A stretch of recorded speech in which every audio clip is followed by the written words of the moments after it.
Bueno, comenzamos el tercer bloque, la clase 3 de 4 del tema losas. Les había adelantado que en este tercer bloque lo que vamos a hacer es desarrollar la teoría de losas cruzadas, para luego en el último bloque, la cuarta clase, pasar al práctico y así terminar la unidad de losas.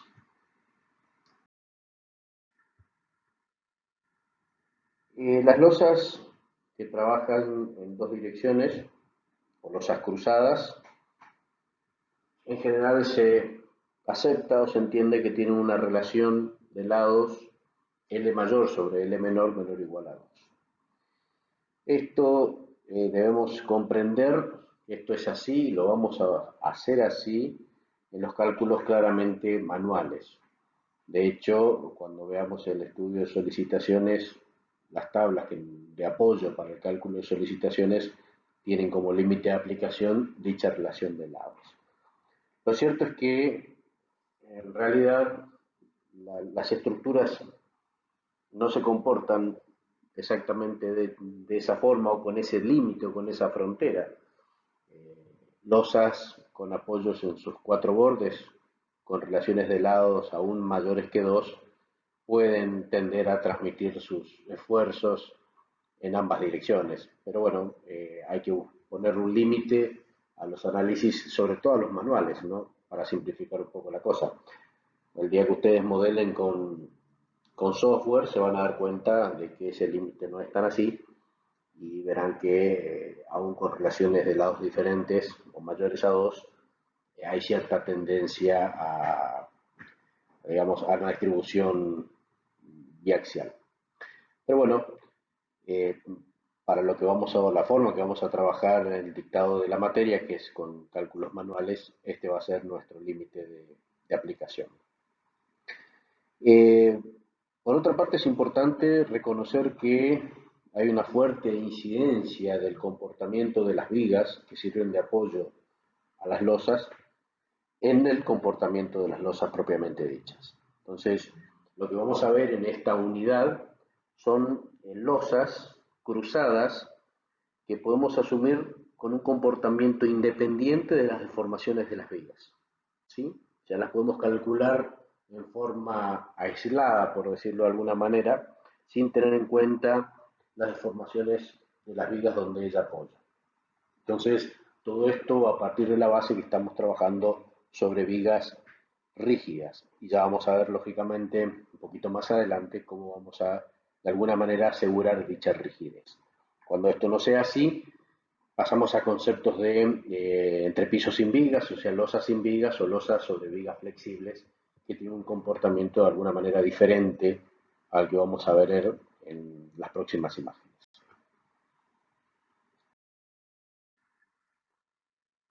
En el caso de las losas cruzadas, la superficie deformada presenta curvatura doble, o sea, en ambas direcciones. Y las cargas se transmiten en X y en Y. Si recordamos las losas derechas, con una curvatura cilíndrica, una clara transmisión definida en una dirección, y la diferencia con las losas cruzadas, con una curvatura en dos direcciones y con la transmisión de las cargas en dos direcciones.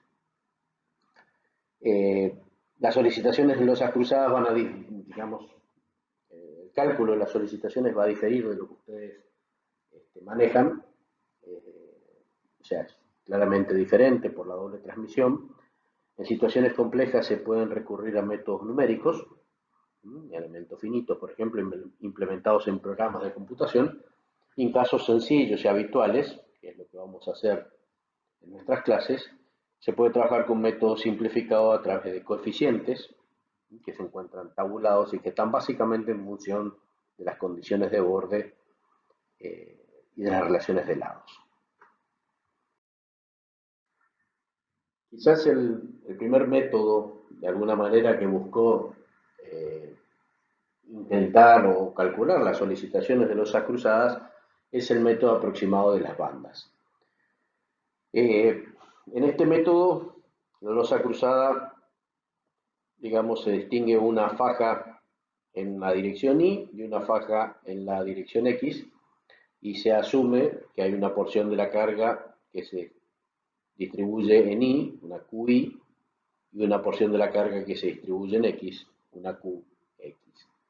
Cada una de ellas, lógicamente, genera una deformación, una elástica con una flecha W sub I y una flecha W sub X. ¿Cuáles son digamos, las premisas del planteo? Primero, que la carga total es igual a la sumatoria de las cargas en X más las cargas en Y. Y la más importante de todas es que las flechas, claramente en un mismo punto, son iguales. Y ese es digamos, la base de este análisis. La flecha, hay un punto, hay una sola deformación en dicho punto, entonces claramente, si estas dos bandas se cruzan, la flecha en Y va a ser igual a la flecha o deformada en X. Entonces, se parte del cálculo de dichas flechas por métodos tradicionales de la elástica. Ustedes, si recuerdan, en un sistema simplemente apoyado, la deformación es igual a 5 sobre 384 por la carga, por la luz a la cuarta, sobre la rigidez. Rigidez, módulo de elasticidad por momento de inercia. Entonces, podemos de alguna manera, o lo que hicieron los autores del método aproximado de las bandas, fue tratar de generalizar estas ecuaciones de deformación y decir, bueno, bien, la deformación en X va a ser un coeficiente, C sub X, por la carga en X, por la luz en X a la cuarta, sobre 384 por la rigidez. Claramente, si fuese un sistema simplemente apoyado, C sub X vale 5. Del mismo modo ocurre en Y. De esta forma están generalizando. Si el sistema, en vez de ser simplemente apoyado, es simplemente apoyado a un lado y empotrado al otro, variando o modificando el C sub X y el C sub Y, van consiguiendo las deformaciones que necesitan. Lo mismo se puede hacer con los momentos. Claramente el momento en X va a ser la carga en X por la luz en X al cuadrado, dividido un coeficiente M sub X. Lo mismo en Y. Si el sistema fuese simplemente apoyado, claramente el coeficiente mx y el coeficiente mi valdrán 8, q por l cuadrado sobre 8. En definitiva, lo que se está haciendo es establecer ecuaciones de deformación y ecuaciones de momento genéricas con coeficientes que van a estar en función, en principio y por ahora, de las condiciones de borde. Si son simplemente apoyadas, si son empotradas o son combinaciones de algunas de ellas. Y bueno, ahí empieza un juego de fórmulas que, bueno, es un poco anecdótico, pero si las deformaciones deben ser iguales, Wx es igual a Wi, entonces lo que vimos recién, o sea, el coeficiente C sub x por la carga por la luz x a la cuarta va a ser igual al coeficiente C sub y por la carga en y por la luz en y a la cuarta. Lo que está desapareciendo acá es la rigidez, que se supone que es la misma. No es que se supone, claramente es la misma en x y en y. Bueno, luego llama epsilon a la relación de luces, K a la relación de la carga en X sobre la carga total, ρ a la relación de la carga en Y sobre la carga total, y C a la relación de los coeficientes por deformación en Y y en X. Y en definitiva, determina momentos, que es lo que estamos buscando, determina momentos en X y momentos en Y, en función de dos coeficientes, K y M, ρ y M, por la carga total por la luz en X al cuadrado por la luz en Y al cuadrado. Entonces, de pronto lo que empiezan es a aparecer tablas con los valores de K, con los valores de M, que si vemos un poquito para atrás van a estar claramente definidos por las condiciones de borde, porque en función de las condiciones de borde varían M y C, y va a estar en función de las relaciones de lados, ¿sí? Epsilon Li sobre L. Entonces, aparecen tablas para distintos casos de losas, con distintos apoyos, distintas condiciones de borde y distintas relaciones de lados, hasta el límite 2, como dije al principio, con los valores o los coeficientes que nos permiten calcular los momentos flectores en ambas direcciones.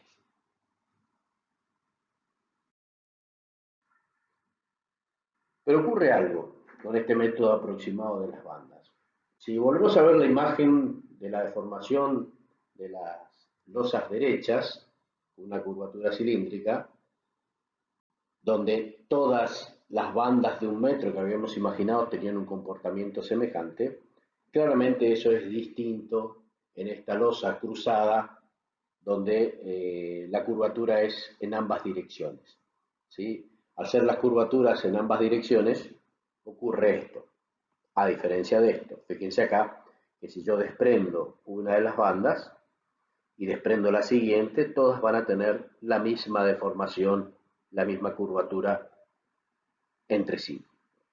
Al contrario, en las losas cruzadas, si yo desprendo una banda en el centro, tendrá una deformación. Si desprendo la siguiente, tendrá una deformación un poco menor y la siguiente una deformación un poco menor. ¿Por qué? Porque al ser la curvatura doble o biaxial, las deformaciones, las bandas que se van acercando a los bordes empiezan a ser menores. Entonces, el método claramente aproximado de las bandas, que considera las bandas independientes entre sí para losas cruzadas, es justamente eso, un método aproximado y un tanto conservador. Autores posteriores, Marcus, por ejemplo, estudió este fenómeno de interrelación entre bandas. Y dijo que, evidentemente, tiene que haber una restricción a las deformaciones. Entonces propuso coeficientes reductores de los momentos flectores antes calculados. Y así aparecen un coeficiente nuevo, fíjese que estas son las fórmulas que ya habíamos visto, del método de las bandas. Aparece un coeficiente nuevo, B sub x, B sub y, que responden a estas fórmulas. Todas están en función de las relaciones de lados, de las condiciones de borde, ya siempre están en función de los mismos parámetros, pero claramente son coeficientes menores a la unidad, porque estamos reconociendo que en estos sistemas donde la curvatura es en ambas direcciones, las solicitaciones van a ser menores. En realidad este método de Marcus tiene dos teorías. La primera teoría de Marcus fue una teoría muy compleja, basada en la teoría de la elasticidad, con múltiples ecuaciones, compleja, muy compleja. Pero luego él desarrolla su segunda teoría, que básicamente es esta, que la calibra con la primera, sus coeficientes están calibrados con la primera teoría mucho más precisa, y tiene el formato, si se quiere, del método aproximado de las bandas, pero con mayor precisión justamente por la presencia de estos nuevos coeficientes que reconocen la interrelación entre las bandas.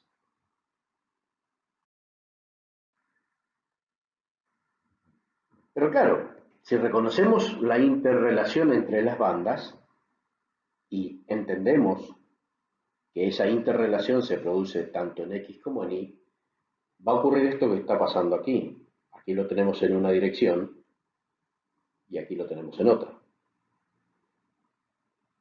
Lo tenemos en una, la tenemos en otra. Entonces, si está ocurriendo esta interrelación entre bandas en ambas direcciones, lo que finalmente ocurre es esto: un intento de levantamiento de las esquinas.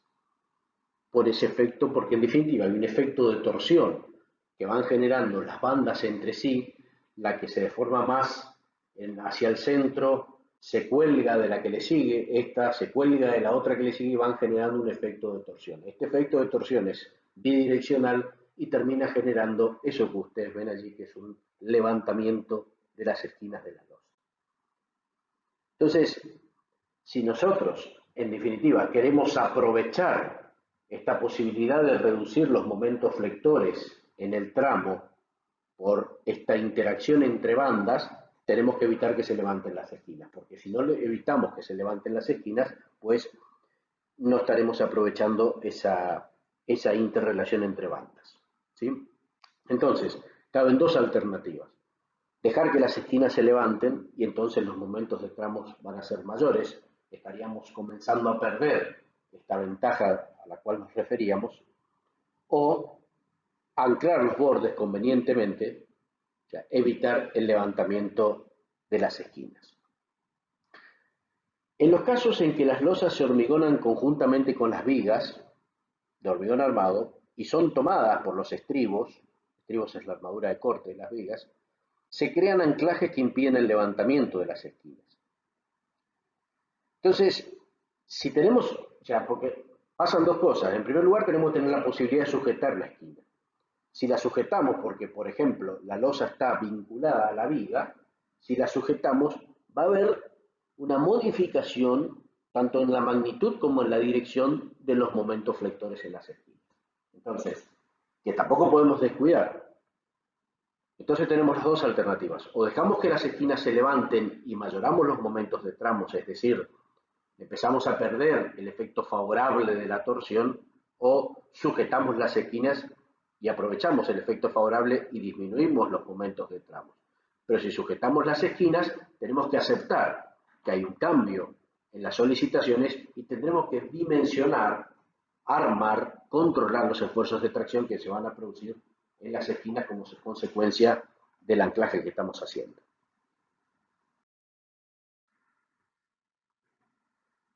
Se originan momentos negativos, tracción en la cara superior de dirección diagonal. Esto que ustedes ven aquí.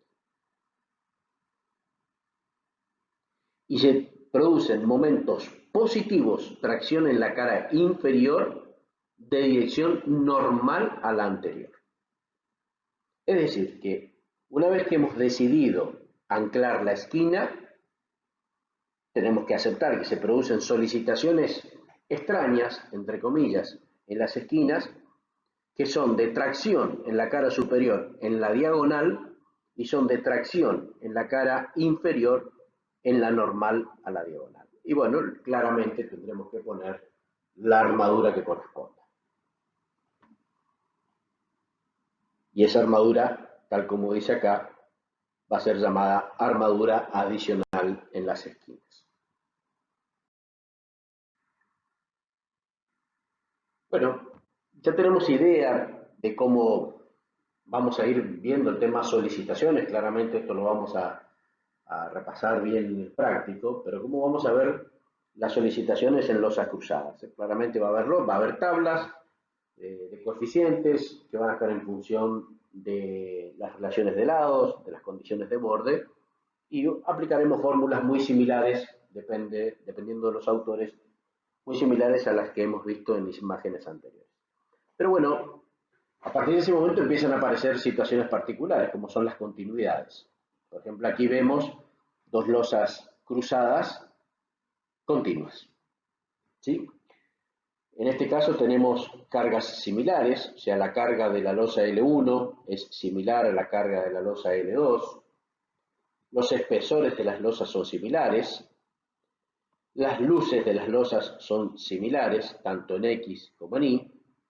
Bueno, entonces tenemos básicamente dos losas muy parecidas entre sí, a la cual le queremos dar continuidad en el apoyo. Entonces, en primer término, si las calculamos por separado, vamos a tener un momento flector para la losa L1, el M01, para una condición de empotramiento perfecto. Asimismo, vamos a tener para la losa L2 un momento M02 para la condición de empotramiento perfecto de dicha losa. Estamos partiendo de la base de que hay similitud en todos estos aspectos, y eso significa que vamos a terminar teniendo una diferencia de momentos inferior al 20%. Y allí es cuando aplica esta solución que voy a proponer.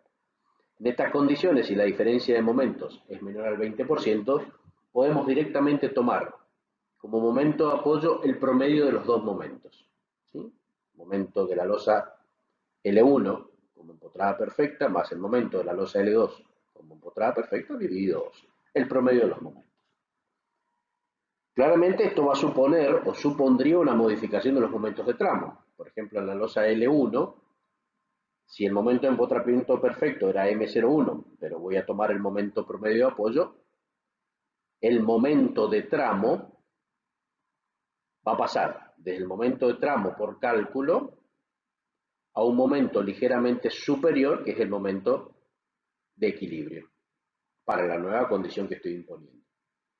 Del mismo modo, en la losa L2, el momento de tabla o de cálculo para la situación de empotramiento perfecto se va a reducir ligeramente a un momento de equilibrio porque el momento de apoyo lo estamos colgando un poquito más arriba.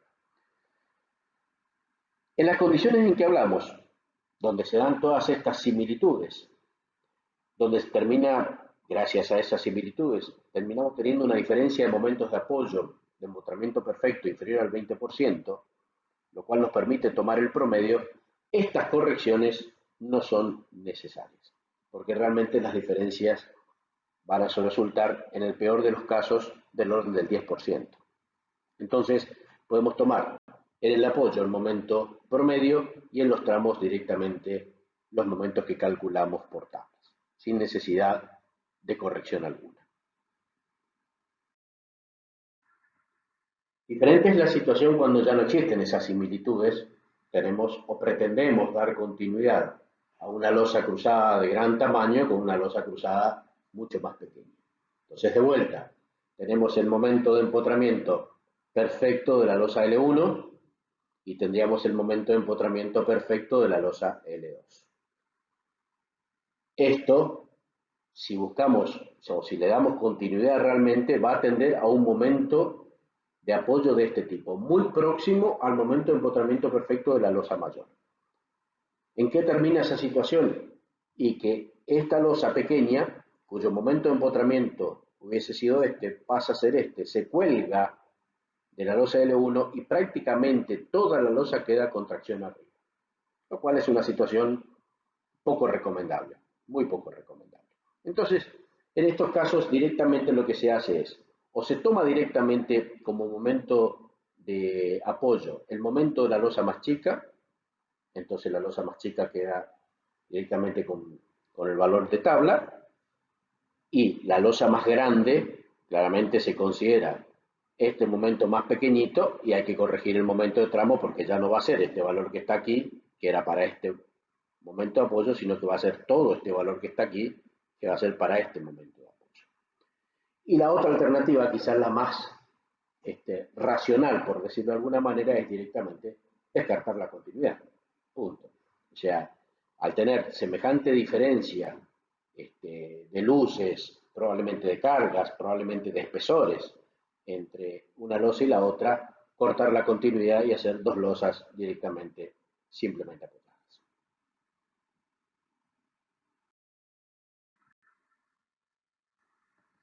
Bueno, ya hemos visto de alguna manera las solicitaciones de momento flector o de momentos flectores en X y en Y para las losas cruzadas. Vimos para los casos aislados en función de las relaciones de luz, de lados y condiciones de borde. Vimos algunos casos de continuidad. Todo esto lo vamos a ir repasando en el práctico. Y dentro de reacciones nos estaría faltando ver la parte de reacciones. Dentro de las solicitaciones, las partes de reacciones o esfuerzos de corte, si se quiere. ¿Sí?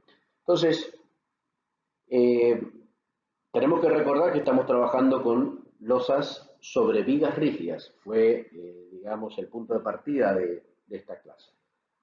Entonces, las reacciones de las losas cruzadas sobre vigas rígidas son de este tipo, parabólicas, es decir, tienden a un máximo hacia el centro de los apoyos y a un mínimo en los bordes. Un poco eso está asociado, y ya se pueden estar imaginando, también al levantamiento de las esquinas, al fenómeno de torsión. O sea, justamente donde se están levantando las esquinas, las reacciones son nulas, ¿sí? Si no no se estaría produciendo dicho levantamiento. Si por el contrario tuviésemos una situación de este tipo, para que entiendan las diferencias de las que hablamos, y la losa estuviese apoyada sobre vigas flexibles, por ejemplo, las reacciones serían así, totalmente uniformes. Pero eso es un caso que vamos a analizar más adelante, en otra unidad de la materia.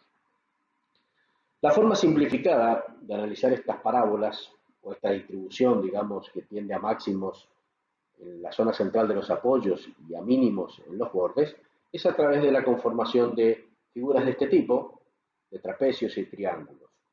Esto, a ver, empiezo por aquí, nuevamente está en función de las condiciones de borde.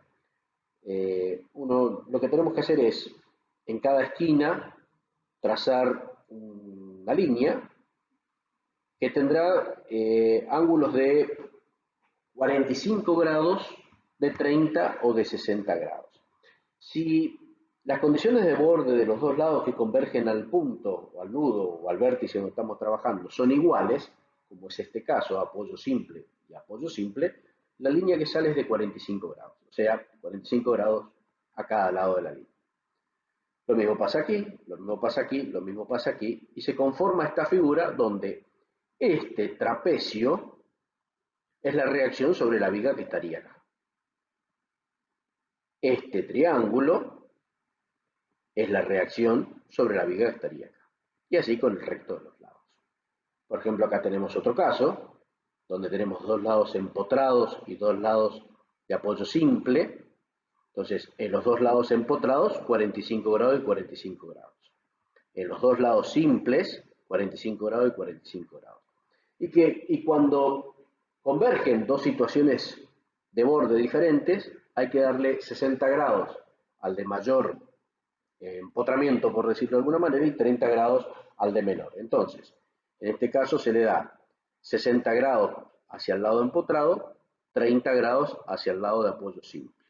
En este caso, 60 grados hacia el lado empotrado, 30 grados hacia el lado de apoyo simple.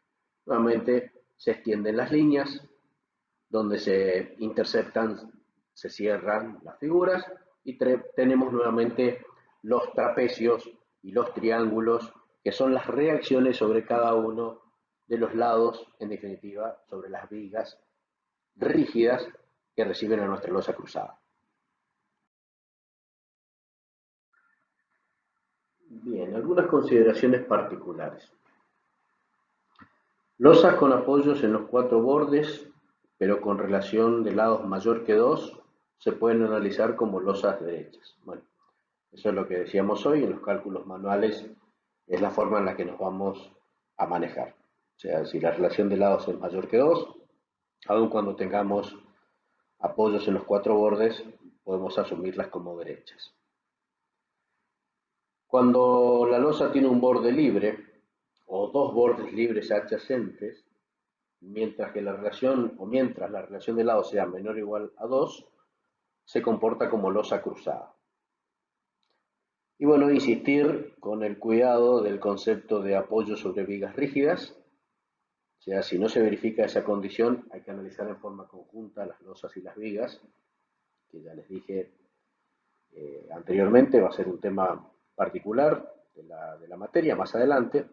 Y esa rigidez se puede, digamos, valorar en forma, digamos, más o menos empírica, dándole a la viga o dándole a las vigas al menos una altura igual a L sobre 10. La luz de la viga dividido 10. Y la otra es a través del coeficiente alfa, o el alfa medio. Alfa es un coeficiente que relaciona la rigidez de la viga sobre la rigidez de la losa. ¿Sí? Alfa medio sería el promedio de los alfa de las cuatro vigas sobre las que apoya la losa. ¿Sí? Si ese coeficiente alfa medio es mayor a 2, se considera losa sobre apoyos rígidos. Para el dimensionado, a ver, toda la dificultad de las losas cruzadas pasa por el cálculo de solicitaciones. Es decir, dificultad hasta cierto punto, la verdad que no es que sea muy difícil, pero si se quiere es una novedad respecto de lo que ustedes han venido viendo o estudiando. Luego, el dimensionado, una vez tenemos los momentos vectores y tenemos los esfuerzos de corte, es exactamente igual que en las losas derechas, nada más que lo vamos a hacer en las dos direcciones. ¿Sí? Es decir, que nuevamente el diseño a flexión se realiza de la misma forma que para vigas, o sea, conceptualmente, o la fórmula, si se quiere, que vamos a usar, son las mismas. Vamos a seguir trabajando por unidad de longitud, o sea, por metro. El B en la fórmula del KD va a ser 1 metro y la armadura que vamos a obtener van a ser centímetros cuadrados por metro. Y vamos a tener armadura necesaria en X y armadura necesaria en Y. A diferencia de las losas derechas donde teníamos una armadura necesaria por cálculo directo de solicitaciones en el sentido principal y en el sentido secundario solamente colocábamos el 20% de esa armadura, por lo que habíamos hablado de las deformaciones restringidas y el módulo de Poisson. Los criterios para definir el espesor de la losa son los mismos que habíamos visto para losas derechas. O sea, vamos a buscar cuantías bajas de armadura, satisfaciendo cuantías mínimas reglamentarias. Vamos a buscar controlar deformabilidad, es decir, lograr espesores que nos den rigideces que de alguna manera nos aseguren un buen comportamiento en lo que respecta a deformación.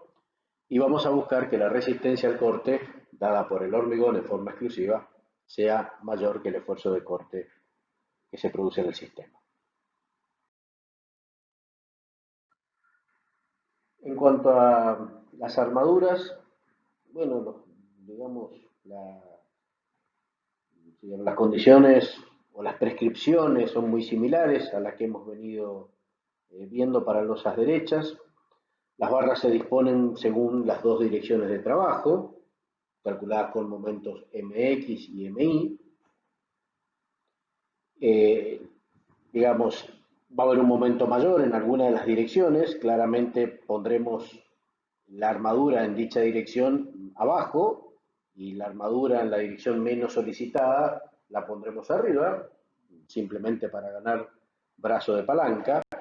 Fíjense que en un caso tendremos una altura de 1, que va a ser la altura o el espesor de la losa, menos el recubrimiento, menos medio diámetro, y en la otra dirección, donde el hierro va a ir arriba de esta, va a ser, vamos a tener un D sub 2, lo que va a ser la altura D sub 1, menos otro diámetro. ¿Sí? Entonces, lógicamente, ubicaremos la armadura arriba o abajo según en qué eje tendremos las mayores solicitaciones.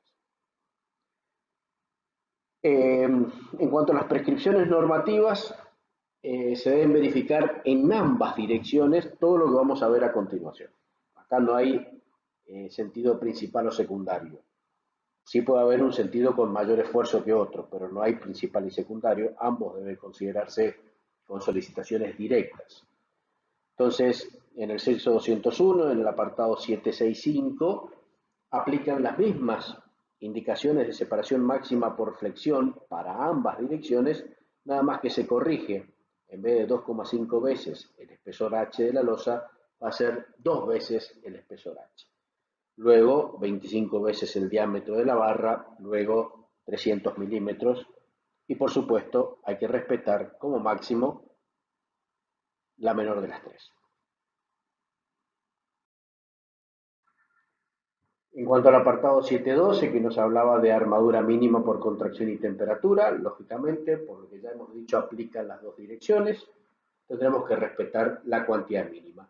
La separación pasa a ser un tanto anecdótica, porque como ya tenemos la separación máxima indicada por flexión, y estos son valores mayores, esto prácticamente ya no aplica, pero sí la cuantía. Tendremos que respetar para aceros de 420 megapascales de tensión de fluencia una cuantía mínima del 1,8 por mil en ambas direcciones.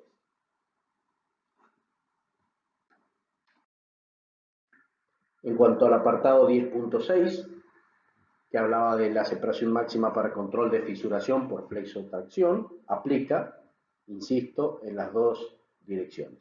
La separación debe ser la menor, la separación máxima debe ser la menor de estas dos formulaciones que vemos aquí, que ya las conocemos, considerando que la tensión de servicio de F sub S es del orden de 280, tenemos 380 menos 2,5 veces el recubrimiento y 300 milímetros en forma directa.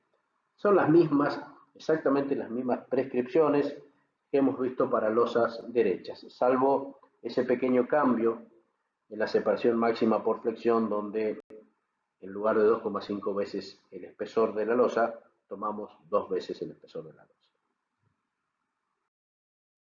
El recubrimiento es exactamente igual, trabajamos de la misma forma que en las losas derechas, la armadura lógicamente va en las caras traccionadas, será inferior en el tramo, será superior en los apoyos, sobre todo si son continuos, y aquí en la tabla 771 del apartado 77 del reglamento CIRSO 201 tenemos, como ya hemos visto, los recubrimientos mínimos que debemos respetar. ¿Sí?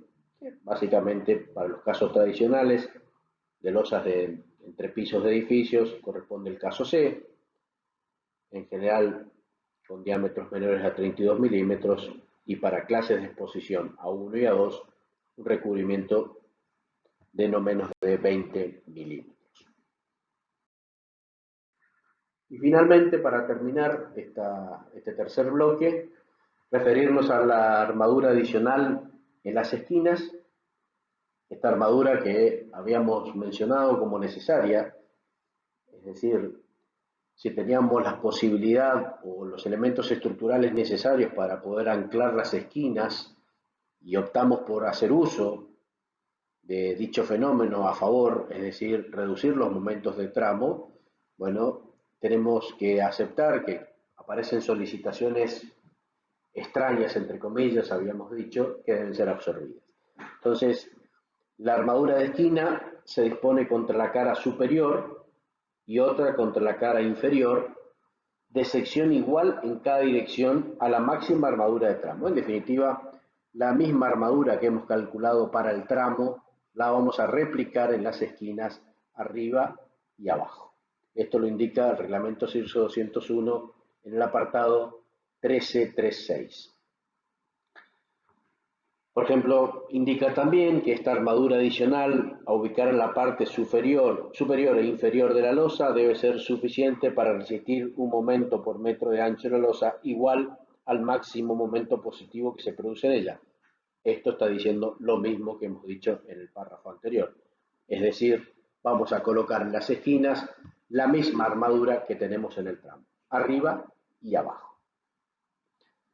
En cuanto a su ubicación, la armadura adicional se debe ubicar a partir de la esquina a una distancia en cada dirección igual a 1/5 de la luz mayor de la losa.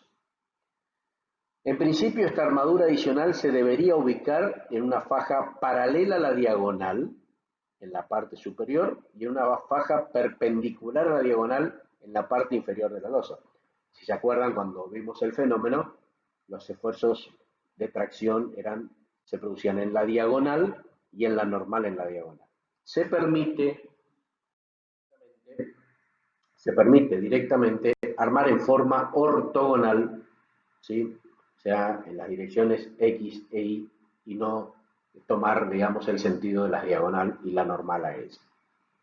Y bueno, y este gráfico es un gráfico tomado del libro de Leonhardt, donde, digamos, los lados del adicional de esquina tenía 0,3 de la luz, el X en este caso, y ahora la norma CIRSO 201, la que estamos usando, directamente indica que la armadura adicional de esquina digamos, va a cubrir una distancia de 1/5 de la luz mayor de la luz.